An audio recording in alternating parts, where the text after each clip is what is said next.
Hi, this is Cheryl Metcalf speaking.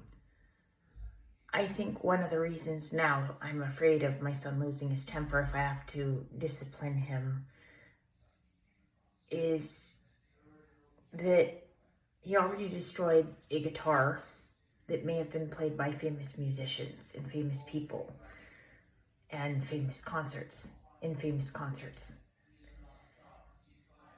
And YouTube has been showing me where some of my other items have been, like tables, chairs, my instruments.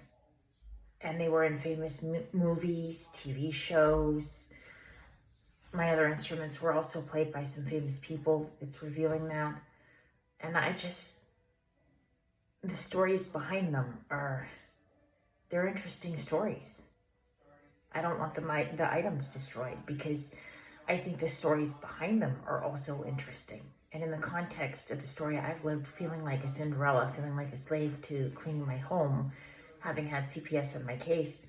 For example, the table in our kitchen, they showed it was in the Cinderella story that had Selena Gomez in it and Drew Seeley and them dancing around the table while they cleaned the house. And so like if my son destroyed that, I think I'd be upset at that. I had liked that movie and I've seen it and watched it. And, the sisters tried to make it drudgery for her and she ends up working to clean the house while having fun with him. So, and he goes to clean the house with her while having fun with her. So, he cared about her enough to do that. What it looks like when somebody cares about you, and that table kind of symbolizes that. They help you with the housework if you're going to be bogged down in it and you got somebody setting you up for that.